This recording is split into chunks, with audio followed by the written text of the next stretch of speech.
Bonjour à tous, alors dans cette vidéo nous allons mettre en place GraphQL et ça en comprenant les principaux concepts donc de GraphQL. Alors la première chose qu'on va faire c'est qu'en fait on va installer GraphPack.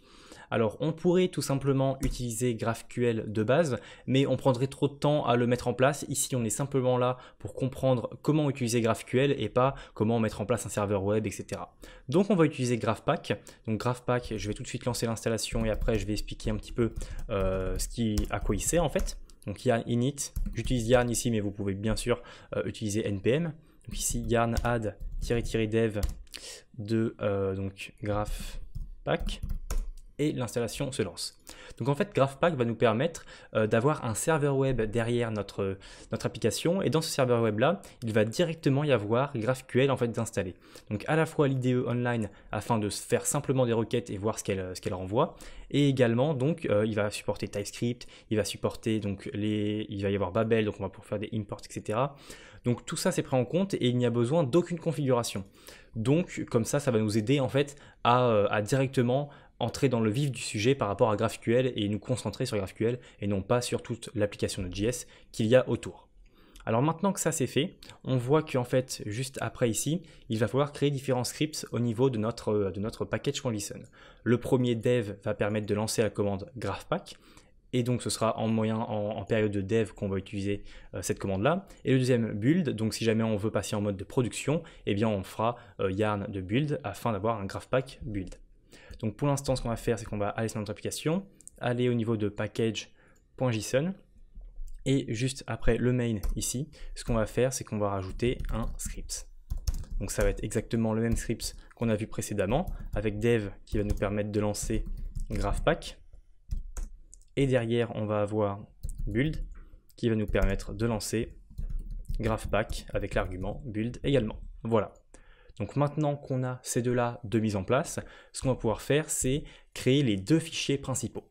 Donc ce qu'il faut comprendre, si on revient un peu au niveau de GraphPack ici, c'est qu'on va avoir deux fichiers principaux, l'un qui va être resolvers.js et l'autre de schema.graphql. Donc en fait, avec ce système-là de GraphPack, nous, on va uniquement créer un dossier src, et c'est dans ce dossier, src, et c'est dans ce dossier-là, donc on va supprimer le fichier ici, c'est dans le dossier src qu'on va faire tout notre code en fait. Donc le premier, comme on l'a vu, ça va être un resolvers.js. Donc le fichier resolvers.js, à quoi il va nous servir? En fait, il va nous servir à faire une liaison entre nos données, donc de notre base de données, etc., avec GraphQL. Donc ça, on va voir comment le faire après, bien sûr, mais c'est à ça que va servir resolvers.js. Derrière, on va créer un nouveau dossier, et ce dossier-là, enfin un nouveau fichier, et ce fichier-là, ça va être schema.graphql. Alors c'est là en fait où il va y avoir un peu la puissance de GraphQL, car c'est dans ce fichier-là qu'on va écrire du SDL. Donc le SDL en fait, c'est le langage de programmation créé qui va avec GraphQL. Et donc SDL pour Schema Definition Language, donc un langage de définition de schéma. En fait, dans ce fichier-là, nous allons définir uniquement des schémas et il va y avoir plein de types de schémas. Le type le plus utilisé de schéma, c'est d'ailleurs ce qu'on appelle le type d'objet. En fait, on va créer un schéma qui va s'appeler un type d'objet. Et comment on va le créer? Donc tout simplement ici, on va faire un commentaire, type. Comment on va le créer? En fait, on va créer type. Ici, on va créer notre nom et on va ouvrir des crochets. Et donc en faisant ça, en fait, là, on vient de créer le type d'objet name. Bien sûr, on va pouvoir créer un type d'objet un peu comme on veut, en fait, users, movies. Donc là, vous l'avez compris, en fait, ce type d'objet, ça va un peu représenter notre base de données. Il va y avoir donc le nom de ce type d'objet-là, et derrière, il va y avoir des propriétés. Donc ça, on va créer notre propre type d'objet dans la prochaine session, enfin dans la prochaine vidéo. Là, ce qu'on va faire, c'est qu'on va avoir un type particulier d'objet qui s'appelle query. Alors query, en fait, c'est le type d'objet qui va nous permettre de gérer toutes les requêtes qui arrivent. Donc comment on va faire ça? Par exemple, imaginons que là maintenant, on a envie de créer une requête qui s'appelle hello. Voilà. Et cette requête-là, hello, on veut qu'elle nous renvoie donc une chaîne de caractères, quelle que soit la chaîne de caractères. Simplement, elle nous renvoie une réponse de texte. Et pour faire ça, en fait, dans mon schéma, la première chose que je fais, c'est que je dis que le nom de cette requête s'appelle hello. Et la deuxième chose que je fais, c'est que je renvoie le type de réponse que ça va faire. Et ici, le type de réponse, ça va être string. Donc là, juste en laissant ça, mon chez moi.graphql est fonctionnel. Ici, j'ai un type d'objet query, donc j'ai toutes mes requêtes, et je vais avoir une méthode hello. Donc si jamais j'ai une requête hello qui arrive, en fait, je sais que je vais devoir envoyer une string de caractères. Derrière, bien sûr, c'est avec le resolver.js que je vais gérer un peu la chaîne de caractères en question. Mais pour l'instant, dans le chez moi.graphql, c'est uniquement ça qui est important en fait.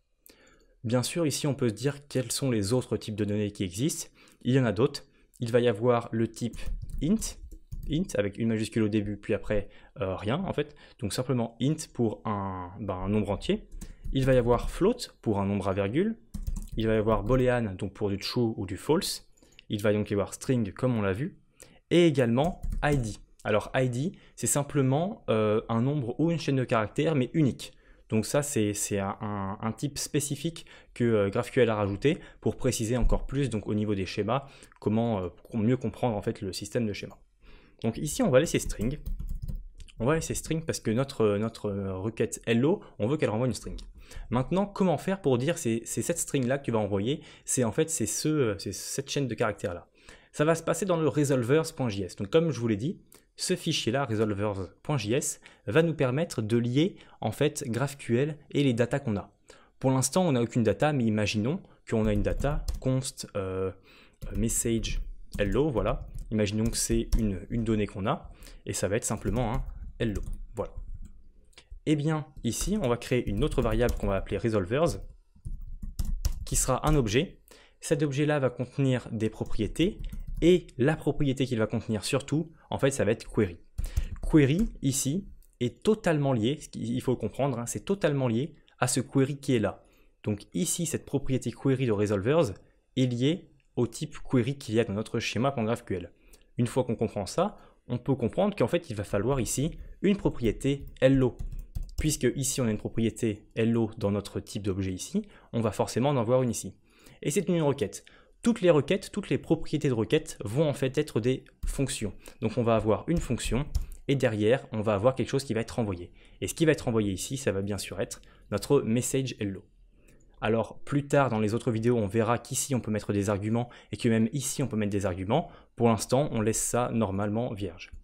Une fois qu'on a ça, on va exporter en fait notre resolvers pour dire c'est ce resolvers là que je veux utiliser. Et donc ça avec Babel qui est inclus, je fais un export default de resolvers. Hop. Maintenant que j'ai tout ça qui est mis en place, donc on peut zoomer un peu, j'ai tout ça qui est mis en place et ici j'ai ça qui est mis en place. Si je reviens et que je fais un yarn dev, mon GraphPack se lance. Et derrière, je vais avoir accès à un serveur web. Donc là, on est vraiment sur la fin. On va simplement exécuter notre hello en fait, pour bien voir que ça nous renvoie notre message hello. Donc la configuration met un peu de temps, mais elle va venir. Donc ça va être sur du localhost et sur le port 4000. C'est par défaut ce port-là qu'utilise GraphPack. Et donc c'est ça qu'on va utiliser juste après. C'est bon, il nous dit que le serveur est ready. Et donc on peut copier ça, aller sur notre GraphPack ici, lancer. Et là, puisque c'est GraphPack qui a derrière, eh bien tout est préconfiguré et on a cette interface-là. On voit que de base, il nous a sélectionné celle qu'on avait, c'est-à-dire notre méthode hello, et qu'il nous l'a lancée et on a bien ce résultat-là. Donc si jamais on fait un peu n'importe quoi, c'est-à-dire que si jamais on fait hop, un peu n'importe quoi et qu'on lance, eh bien de base, GraphQL nous renvoie un objet error avec un autre objet derrière errors et on a derrière le message. Donc si jamais je mets une vraie qui existe, soit hello, on entre. Et ici, on a bien donc notre hello qui est renvoyé avec ici notre hello, le vrai message qu'on avait. Donc c'est à travers l'objet data, etc. Donc tout ça c'est du JSON, donc GraphQL derrière renvoie du JSON. Alors dans notre application front-end, bien sûr, ça va être récupéré et ici on le voit, mais dans les faits, ce qu'on va faire, c'est qu'on va écrire tout simplement ça. Donc c'est toujours du SDL, hein, donc ce langage de définition de schéma. On peut même juste devant préciser le type de requête que c'est, car en fait ce qu'il faut savoir, c'est qu'il y a deux types de requêtes avec GraphQL.